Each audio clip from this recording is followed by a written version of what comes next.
welcome back to the 706 podcast. I'm your host for the week, Tony, and my co-hosts, if they would introduce themselves. Okay, hi everyone, I'm Connor. How about Anthony goes next? Also Tony, and now Kirk.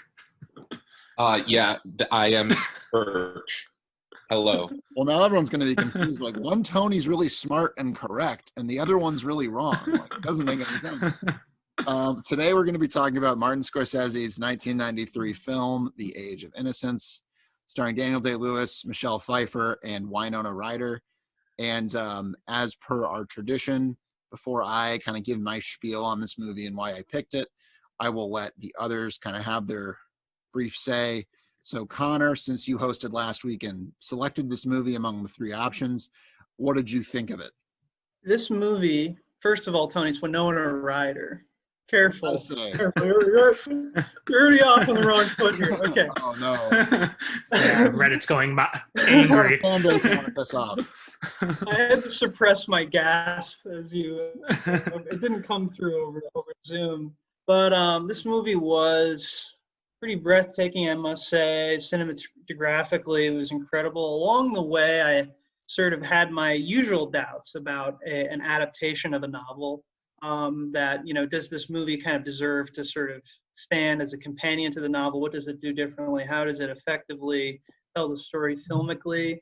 I would say there's definitely some moments that sort of justify the film medium. And it's an extremely moving story, and it was just a very moving story with a brutal kind of twist at the end that kind of floored me. I think there's some questions that could be asked about it. But I think ultimately the beauty of it is obviously there's the visual aspect, but the beauty of it really is in the writing, right? And whenever we have Edith Wharton's narration, right, over the movie, I think those are the most touching and moving parts for the most part, with the exception of a few moments. But I felt it was still very reliant on the writing as opposed to the film.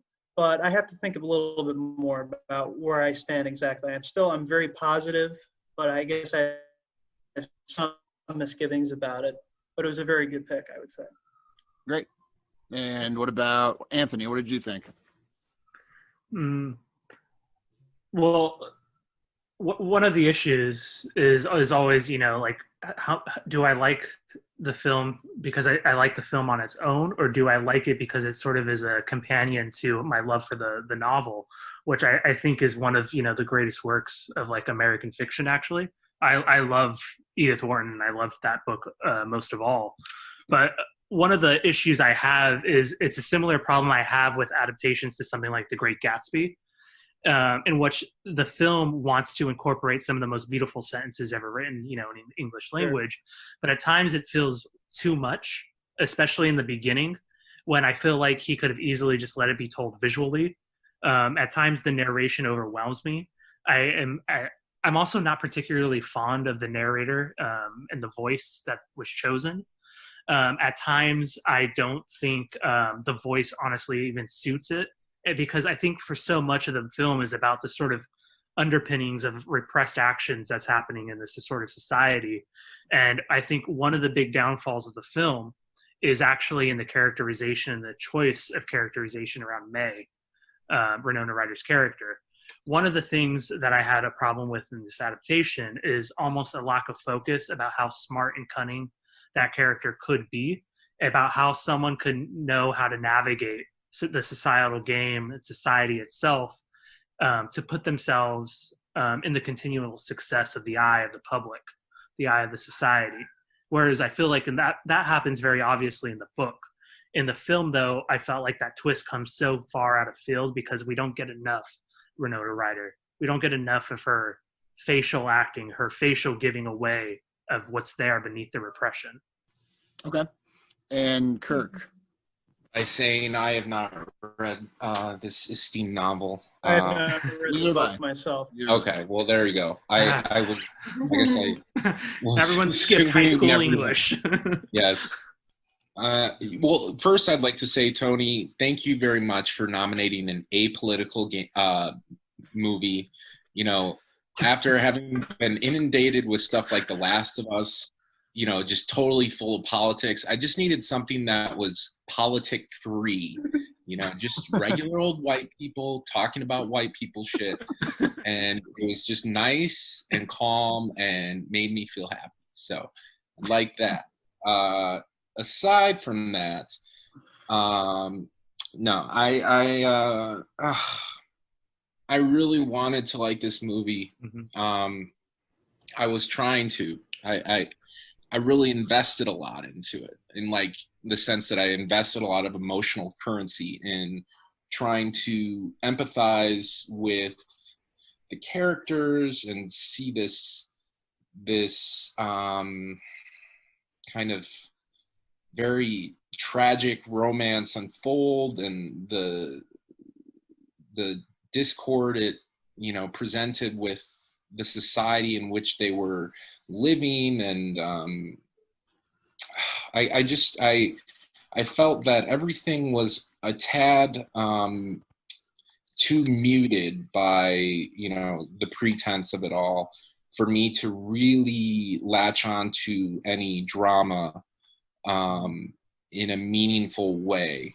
And I know maybe that's like a shortcoming of my own capacity as a member of, as a viewer. But I knew the subtext was there. Otherwise it would be a Lifetime movie, right? Like there has to be some subversion going on. There has to be something grander afoot for this to be even considered, so spectacularly as it is. It seems to be pretty well received universally as a great work of art. But I just couldn't get there. I couldn't connect too deeply with the story, at least as much as I'd like to. I felt those pangs of unrequited love, or of poor timing, of being a victim of circumstance, and having this predestination lead you to places where you kind of lose track of time and you lose track of your identity. But it left me wanting more. And I would also say, along the lines of the narration, it almost at times felt like I was watching an audiobook. Like that's what I was thinking in my head. I was like, man, this is using this fantastically eloquent writing as a crutch, and instead of striking out on its own. But those are entirely subjective things, and that's just my initial impression. Well, Kirk, if you enter the code 706 at audible.com, you have your 2 free audiobooks, one of which is The Age of Innocence this week. Okay. The 100th anniversary, correct? Oh, is it? Yes. Yeah. The Edith Wharton conference was supposed to be in New York this year. Funny enough. Real quick, before I get into my thoughts, I just would one point of clarification for Kirk, or kind of a question. So are you saying that like you understand why people like this movie, but just it didn't connect with you emotionally? Or are you saying like, because when you say obviously it's like an acclaimed movie, that to me almost implies like you don't even like, you're going by like the reviews or the fact that it's on the Criterion Collection or something, as opposed to like anything you observed yourself. Like, can you appreciate why people love this movie, or does it feel completely distant? Like, what can you see the difference between this and a Lifetime movie is what I'm asking. Did it just feel like a Lifetime movie? No, I can see the difference. I'm not sure, I guess, to be so blunt, I'm not sure I fucking care. Like, actually it's kind of as if there's a depiction of some painting, and it's overly obfuscated by weather, or it's very dark, or there's something I can't see that I want to see, but what's there is there for the purpose of atmosphere and environmental storytelling. And yet I want to be able to see the full image. I want to be able to see Daniel Day-Lewis actually, not just, I want to hear from him, and I don't feel like we heard from him truly, except for very few moments. And so I felt the drama was always just 2 steps away, and we never quite got there. That's all I'm saying. Okay. But no, I mean, it's brilliantly made, and you know, that could be a result of the novel, you know, the novel itself, in that it's, you know, it's obviously reflecting the muted drama of the age of this, you know, these hieroglyphic signals that are being sent among high members of society, and I get that. So it's part personal preference, and also me actually thinking that a little more could have been done to kind of turn down the volume a little bit on the pretense, and it felt, yeah, I don't know. You mean like the opulence and like the costumes? You know, yeah, it's Okay. it's a little overwhelming, almost a little intoxicating at times, and to me, that serves more harm than good. But I get you that. know, that's just, I don't know. Okay. Well, I will say, I think a lot of the things, I mean, this is effectively an aesthetic difference, I suppose, because a lot of the things that you point to about this movie that as criticisms or as things that kept you away from it are the things that I really love about it. I think that this movie is muted, of course, because that's the whole theme of repression and what is expressed and what is hidden. But I feel like it couldn't be less muted and still make that point, because there are scenes of these emotional outbursts, like about halfway through the movie, where everything just kind of comes out between Arthur and Olenska, or between Arthur and Ellen. Now there's this scene of like, it almost feels like it's out of like a movie from the 40s or 50s or something. This incredibly like, and they're kissing on the couch and stuff. And there are scenes like that almost feel like over the top, but they work because they're couched in all these scenes of repression and all these scenes that are so muted. But I mean, to talk about the movie more generally, I mean, it's hard to even know where to start, because I not having read the novel, I absolutely love this movie. This is one of my favorite Martin Scorsese movies. The ending makes me cry like an absolute baby. So I don't know, like, to me, like you say you couldn't connect to it. I connect to this movie intensely. I connect to this movie very intensely. I feel so much for these characters. Like, to me, this is so painfully human and so painfully real. Like, I feel like Daniel Day-Lewis in particular does so much. Like, my favorite Daniel Day-Lewis performance is There Will Be Blood, which is a famously over-the-top big performance. It's almost like Jack Nicholson in The Shining or something. But this is like the complete opposite, where it's so much it's nonverbal, and just the way his eyes light up when he's talking to Olenska at that first party, the way he laughs and smiles when she said something she's kind of not supposed to. Like, I mean, it's an amazing look. I mean, you just see this joy and this light in this man, and you can see in that scene and that conversation sells that entire relationship going forward. Like, I buy everything. I buy every emotional outburst. I buy every decision they make after that point. And that is all communicated non-verbally. You know, I do think there is a lot of non-verbal stuff in this movie. And it's interesting hearing your guys' opinions, because on the one hand, we're hearing there's too much voiceover, or, you know, perhaps it's too heavy-handed. You know, it's telling you, it's explaining to you, it's not expressing it cinematically. And then Kirk's saying it's actually like too muted. It doesn't do enough explaining. It doesn't do enough letting you into these characters. I think this is a movie that strikes the perfect balance. The narration actually reminds me a bit of the narration on like Barry Lyndon, where you sort of have, it's sort of this wry, objective commentary. It's like kind of a God's eye view, which I kind of enjoy. I mean, is it a little much at times? Maybe. It's really a personal preference thing. I think it's applied pretty correctly. And I think in the most important emotional moments of the movie, it is absent. Like the best moments of the movie are the moments without the voiceover. So I think it's a good complement to the more traditionally cinematic elements.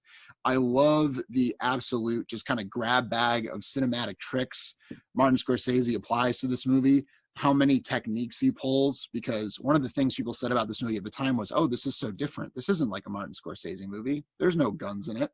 But that scene at the ballroom dance, or early in the movie, and you have this really long shot where it's going through the ballroom dance and the camera's lingering on each character and the voiceover is explaining who each person is. That's Goodfellas. That's just straight out of Goodfellas. And then you have these like silent movie style, like vignetting on characters, or the audio will drop out and we'll just hear them. There's so many like expressionistic details, and it doesn't draw from any one particular style. It's him using like everything he's learned in his whole career to get you in the emotional reality of that moment. So while it does lean heavily on the narration, I don't think the cinematic properties of this movie in any way fall short. I think this movie is an embarrassment of riches cinematically.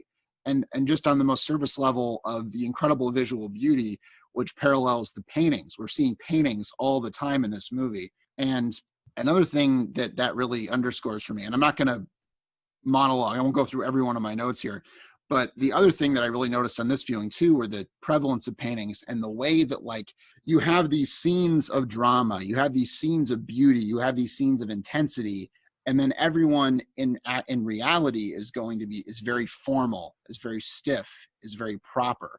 So it's almost like they put their emotions in these frames and they have to control them and put them away. So we're surrounded with like these captured images of emotion that they've locked away from themselves. And that's something that, like, you couldn't do in a novel. You know, that's something you could only do in a movie or a visual medium where you had those background details that we notice over time.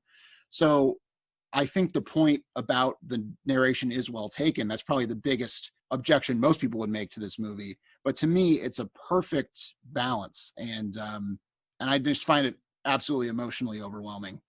So anyway, I won't keep monologuing about it, but yeah. Well said, Tony. No, I don't think that the narration and for me, the lack of, I don't think what you were talking about, the unseen and the narration, I don't think they're competing against each other. I think they actually work to potentiate each other. I think I'm constantly being pulled out by the narration. Like, for instance, in one of the most poignant moments of the movie, when he's in Newport and Ellen's also in Newport, and he's going to fetch her from the beach, and it's the first time he'll have seen her since he's been married. You know, obviously he's locked away those feelings for her, and he's almost resigned himself to his new life. And then we have to hear this heavy-handed metaphor about children in Tuscany finding cave paintings, and it's like, okay, then my brain's going there, and it's like it's a little too elaborate. It's too much icing on the cake. Mm-hmm. For me, and I think less there would have been more, but you know, I can see how you think I'm being a little selective in terms of what I want seen and what I want said and what I want unsaid. But yeah, I don't necessarily disagree with all your other points. I can totally jive with how this movie, what it's representing, how it represents it, how it portrays and conveys the raw emotion surrounding kind of unfettered repression and just kind of this sadistic, cyclical, incestuous swarm of crap and opulence that, you know, these people live in, for lack of a better term of expression. But I don't know how entertaining it was to watch for me. That's my no. I totally see what Scorsese was going for, and like I can appreciate it, but at the same time, I don't necessarily have to. It didn't cleanse my, or it didn't hit my aesthetic taste buds. You didn't have a colon cleanse when you watched it. I get it. And no, you can never retroactively explain a movie in a way that it will make someone have enjoyed it more. You know, like that experience is like, I don't know. I mean, you can. Sixth Sense, you're like, oh, he actually didn't talk to a real person the whole movie, and then you're like, M. Night Shyamalan's a genius. No, but like, I mean, we can talk about it all day. There'd be like a fan theory of Age of Innocence where, you know, if I told you something like, it was all in his head, man. That's the only kind of fan theory there is. That's what's so annoying. Yeah. Either they were all dead or it was all in his head. Those are the two fan theories that exist. It's actually in the modern day. It's actually in Ellen Page's dream. She was the architect. I did like the moment when she tells him she's pregnant and he says, "This is one doodly that can't be undid, home skillet." I thought it really was out of character, but it was a good line. So actually, okay, so to get more granular here, I want to hit back on the most kind of, I've kind of talked a little bit about Kirk's issues with the movie and his kind of frustration with it and how it keeps him at a distance. I want to get into some of Anthony's kind of criticisms now, particularly with regards to the character of May, the Winona Ryder character, and Daniel Day-Lewis's wife, pretty central character in the story. So you were saying that the novel does a better job conveying her kind of, you said her cunning and her way of kind of knowing how to play the game in a way the movie doesn't really emphasize. Is that correct? Yeah, for the most part. I think the movie, what it does is May's character seems so inherently innocent as opposed to sort of learned innocence, if that makes sense. And I think what the trouble for me in particular, and I think Shay was also bringing this up, is it's really weird for us to see, particularly Winona Ryder's acting, as so strategically defaulted toward Newland Archer for so long without understanding the sort of repression that's underneath her that whole time, which the movie doesn't bring out until the very end when she does that scene. And I love in the book and in the film, they use the narration, which is that they realize Newland Archer and Ellen, that they're part of that elaborate conspiracy where they're the target. And I think that moment would hit much harder if the film would visually foreground for us, at least for me personally, foreground for us the way that May is not just a figment of it, but that she's an active player in the societal game. That is, you know, how do you behave at this time? How do you get what you want? How do you keep your husband in control without making a mockery of yourself from either end, from Ellen's, you know, complete honesty to the other side of it, which is you completely lose track of your partner. Yeah, I think that for me, I mean, again, I obviously haven't read the novel, so I can't compare and contrast. But like for me, I actually really like the way her character's arc progresses. I like the ending with her because it does feel, it's surprising, certainly. You know, it's almost treated like a twist. But in that moment, you can see how devious, if you want to use that word, or cunning, she's been. You know, maybe she didn't. When you say ending, you're talking about the conspiracy part, right? Not her. No. I'm talking pneumonia. About when she says that she was pregnant. Is pregnant. Yes. Known for 2 weeks. So that whole, at least that 2 weeks, she's been kind of like deceiving him, and he has this moment of like almost like horror when he realizes this, and she has that smile on her face, which it's the same smile she's had before, but because the context is different, it becomes almost horrifying. I think the whole movie is kind of from his perspective. Again, I don't know how the novel's written. Maybe it bounces around a little bit. But I think if you read the movie as being from his perspective, it makes sense that she's seen as kind of dumb and kind of innocent and just going along with what everyone says, or as like a true believer. I thought of her watching this like, oh, she's like a person in North Korea who like really believes Kim Jong-un beat Michael Jordan one-on-one or whatever. And by the end, of course, you see if she was ever that person, she's certainly not that person anymore. So I don't know. I think it works. And you also have that earlier conversation where she does kind of challenge him a little bit, or where she's like, okay, let's speak frankly. Like, why do you want to rush this marriage so quickly? And that's kind of one of the many off ramps he's given. She gives him that off ramp. You know, she's like, hey, like, buddy, if you're into someone else, like, let me know. Don't ruin both of our lives, please. You know, like, let's not do this. Yeah. Well, there are several. Oh, sorry. Go ahead, Kirk. No, I was just going to say, doesn't the film default, and this is obviously was a product of the novel, but when it details that she died, it also says she died, you know, just as she was as a child, you know, dull, like bold and bright and slightly dull, or believing that everybody's good and everybody has a harmonious house like she did. So it was weird because that kind of contradicted the idea that she was this architect holding this tenuous situation in her bosom. So to me, I was a little confused by that, and would like to go to the novel for more context. So I am actually intrigued to read this book. So, well, I think the line, which is one of the problems I had with the narration, that incorporation of that line in particular, you loses the sort of sarcastic or satirical edge that you read if you read the book. But I mean, you know, it's kind of hard and unfair to the movie to just keep reading the book up.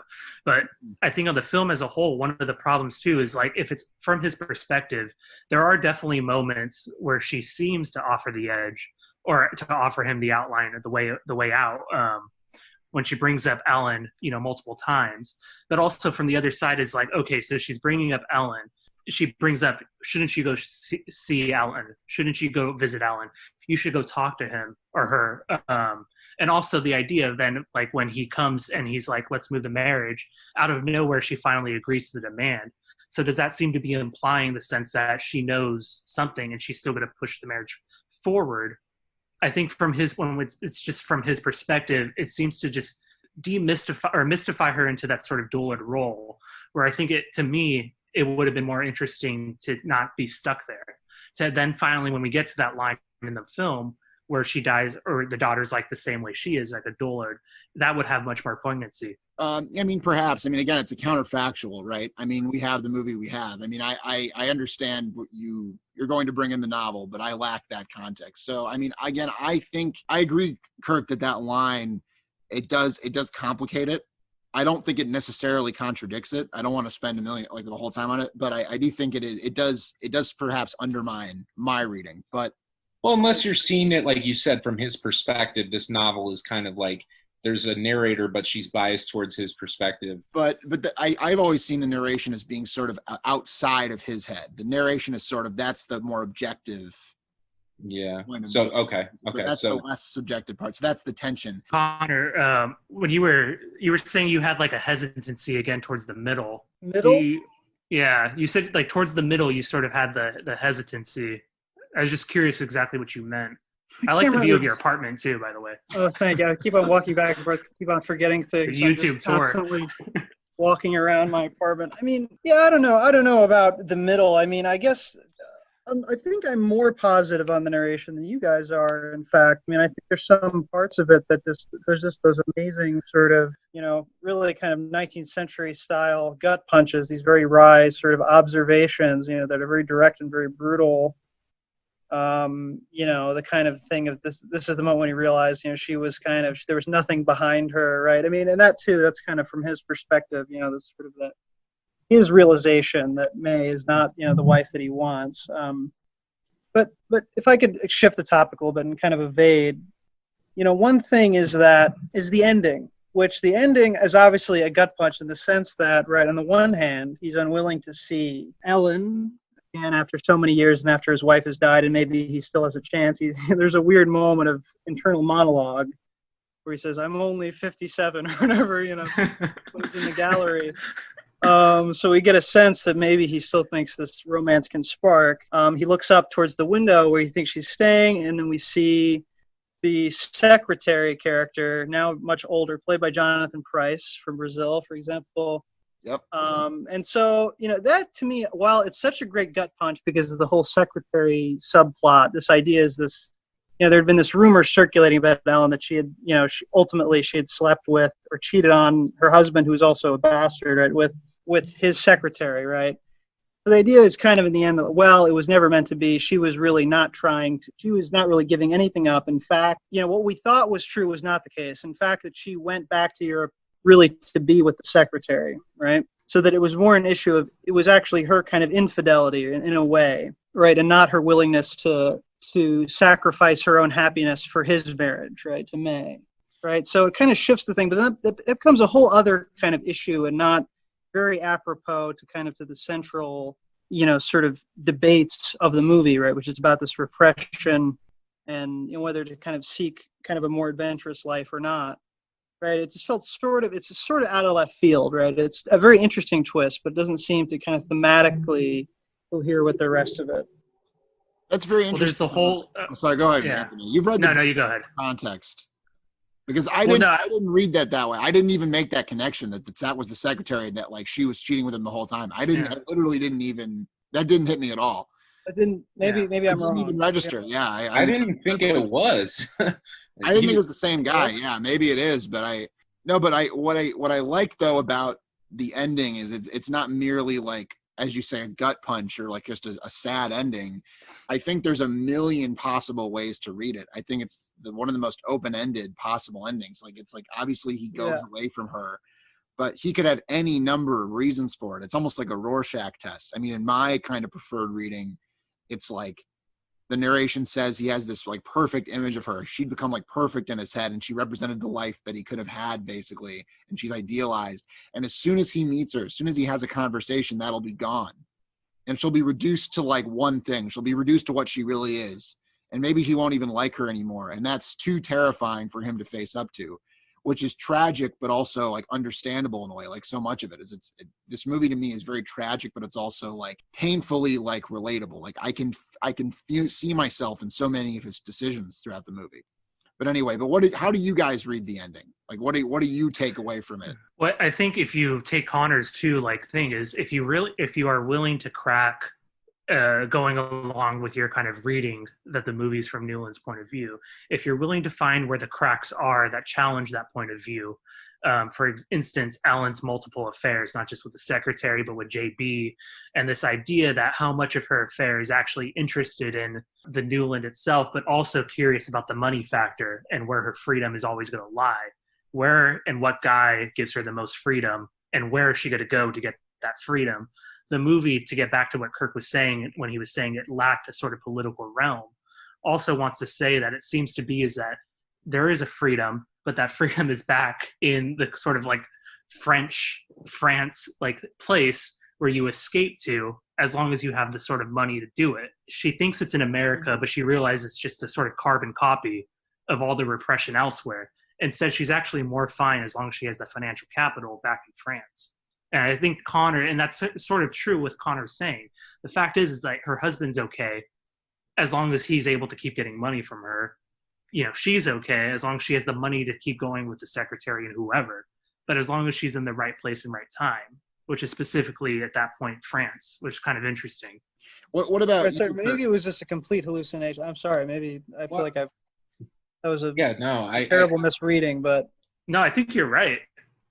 But then why did the secretary urge Archer to persuade her to stay in America? That's what confuses me. Yeah, that would be a big question. It's I think it's part of the money. And I'm not even thinking about the book, but part of also the money of what she thinks is she is the grandma's most favorite. The grandma sees herself most like her. So there's a vision of the future of her staying in America where she has all this sort of societal control or an influence without necessarily the husband there. And without breaking up that marriage or divorce, she becomes then the inherited person like that.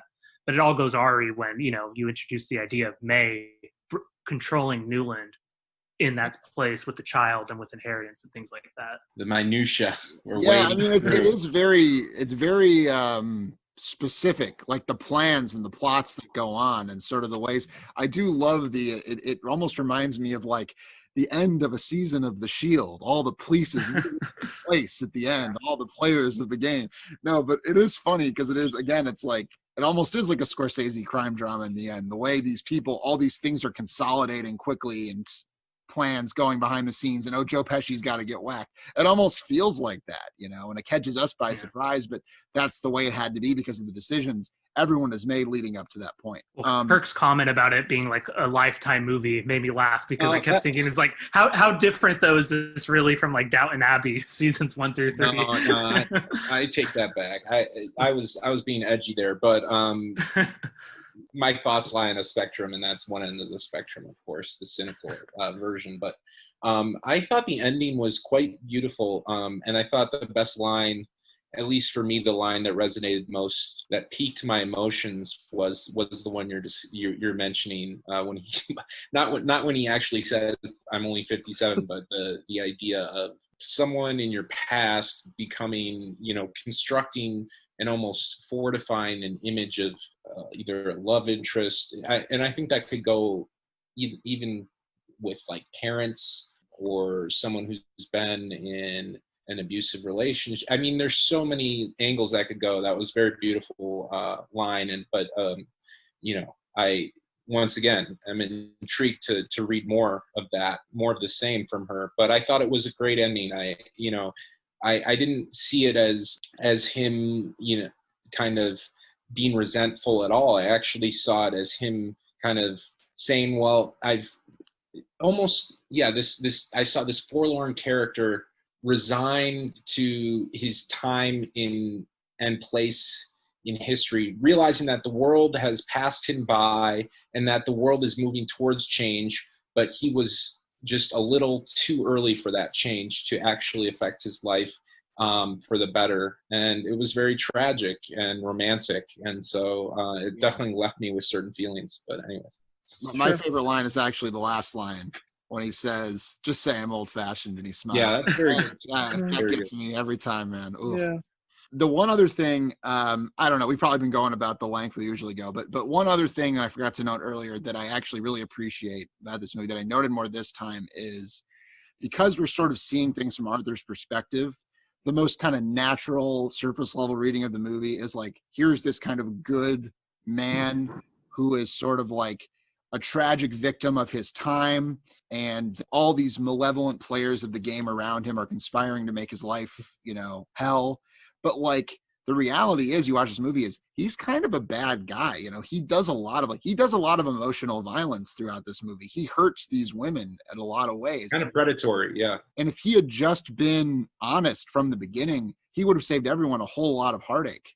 Or if he had just, he couldn't pick a side. If he had either just stayed, completely played his role and not bothered anyone, things could have worked out. Or he could have just said, screw it, and gone off with this one. But because he didn't do either way and denied himself in that way, the repression leads to more pain in the long run. Even though repression seeks to deny the pain.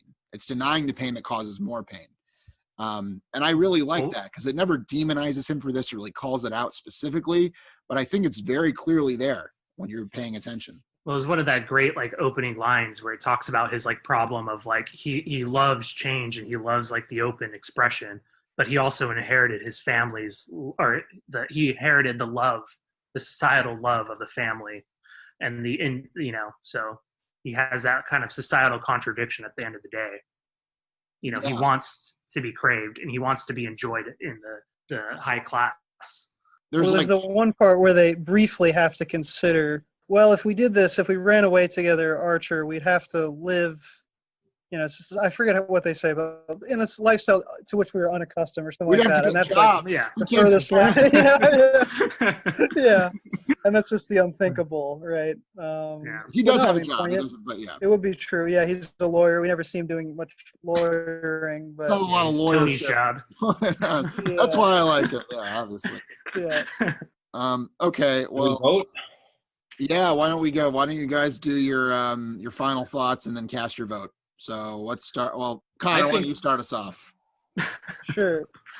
I like my fan theory of the ending. I like my sort of Total Recall-esque, sort of reinterpretation of the whole thing. I'm going to stick to that. I think.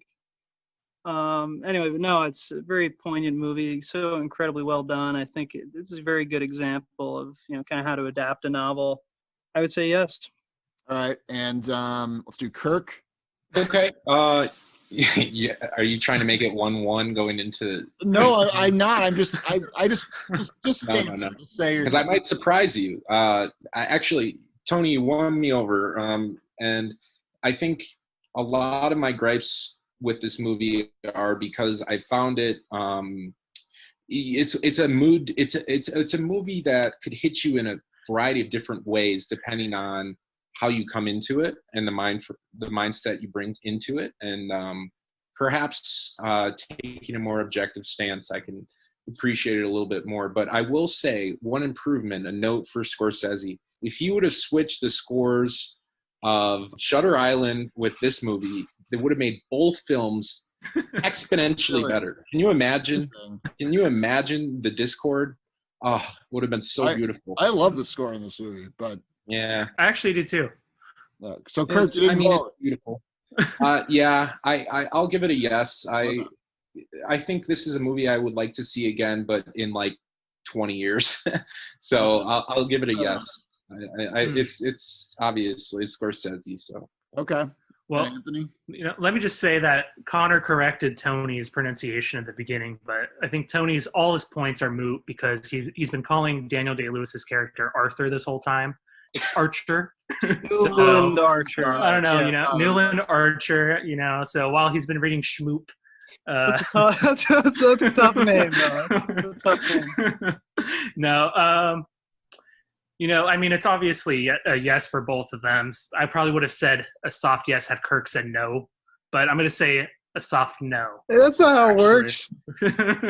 Yeah, I mean, maybe it can. I don't know. There's no reason it can't. Yeah, well, the thing is, I know Tony's voted that way a few times. Yes, the thing is it's funny is I've always been someone I think who's like drawn towards the like more spiritual side of like Scorsese.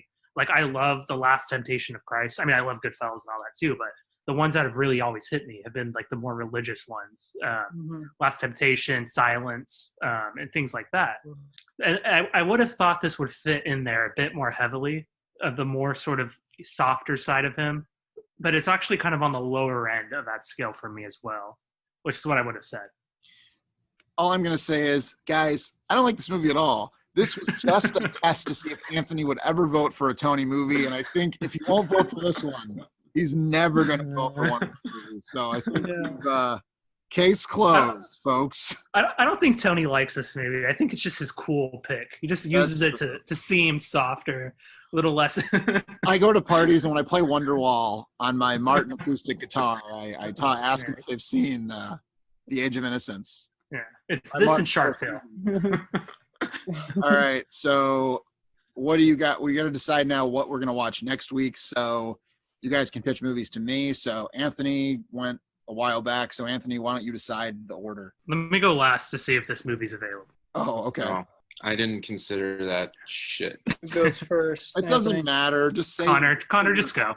Okay, we were passing back and forth for a while. Yes. I'm going to try to keep the streak going with my unimpeachable pick. I just hesitated for a second. I'm just thinking about it. Okay, my unimpeachable pick is Joker. Greatest movie of all time. Oh my gosh. You know you want to watch it. Oh, okay. All right. He threw down the gauntlet right there. Yeah, he sure did. He sure did. I mean, Tony, let's go with Citizen Kane. Let's see. No, I'm just kidding. I'm still kind of intrigued. Like, oh, we could. Okay, we're good. No. I have a movie that I'm quite fond of. It's probably my top 10. I'm sure you all are familiar with it. Foreign film. You don't get many Kirk foreign films, so you got to latch onto them. 2012, Thomas Vinterberg's The Hunt.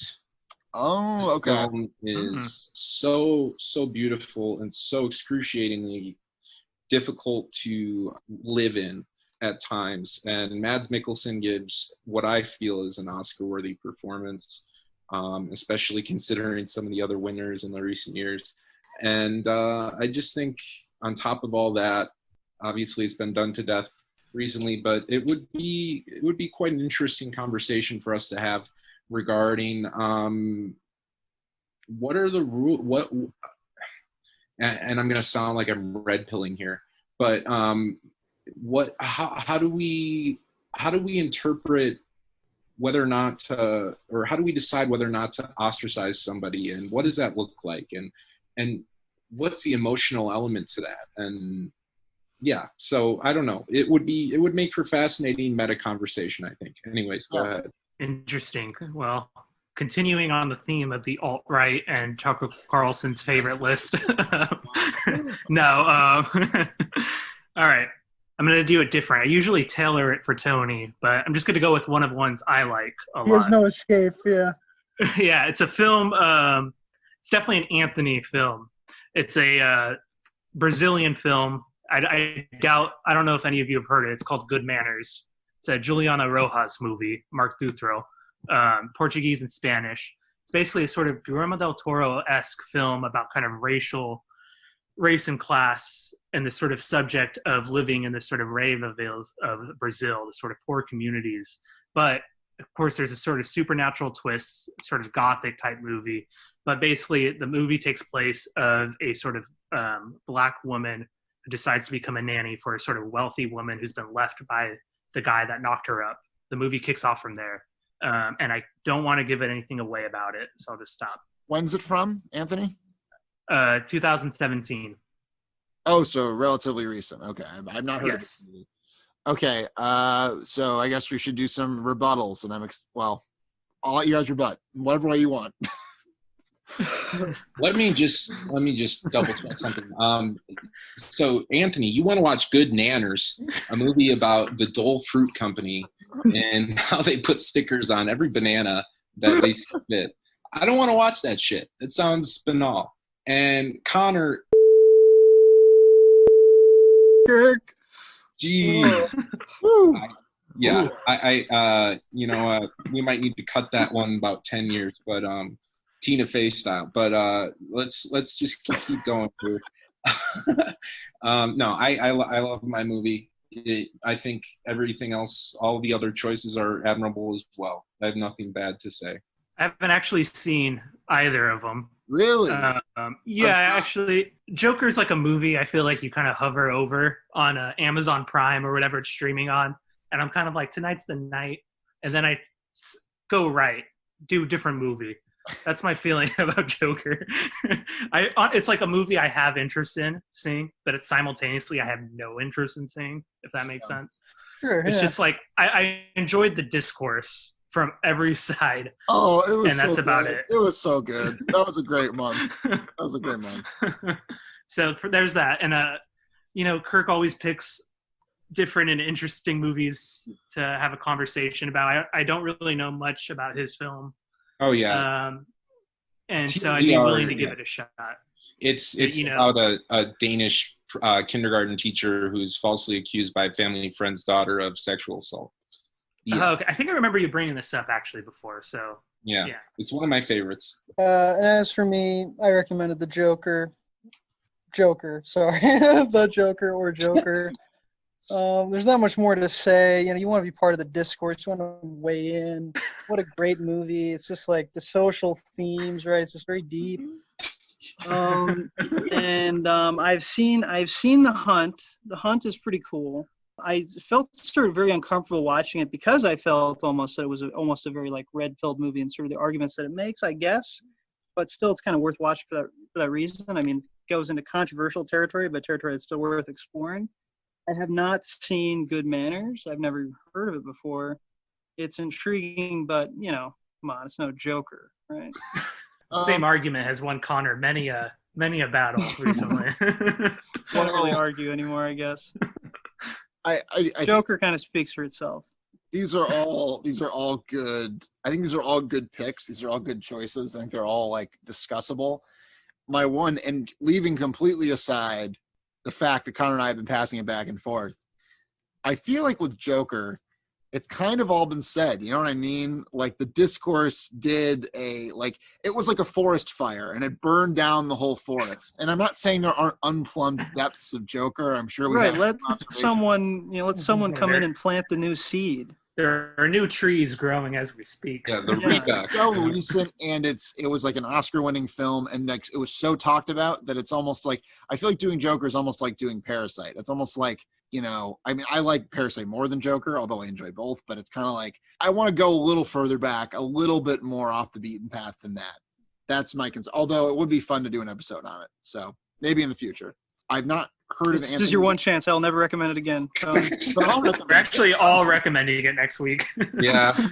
Next time Connor's the pick, I'm picking Joker.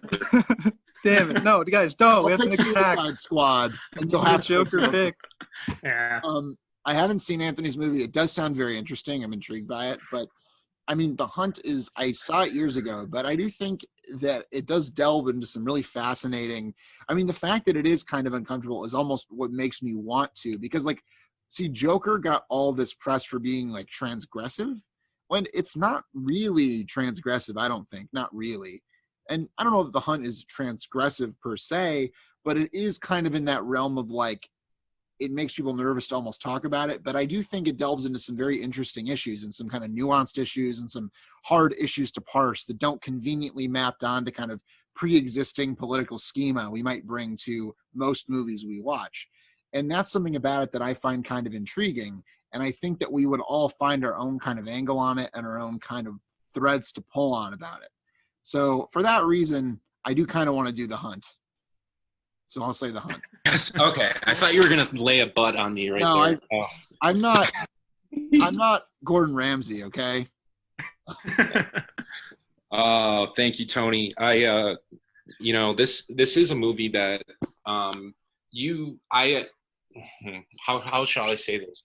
The Wolf of Wall Street, you've always kind of ribbed at me because I didn't like it, because I didn't like the message it was portraying. Well, this is your chance to kind of show me the way.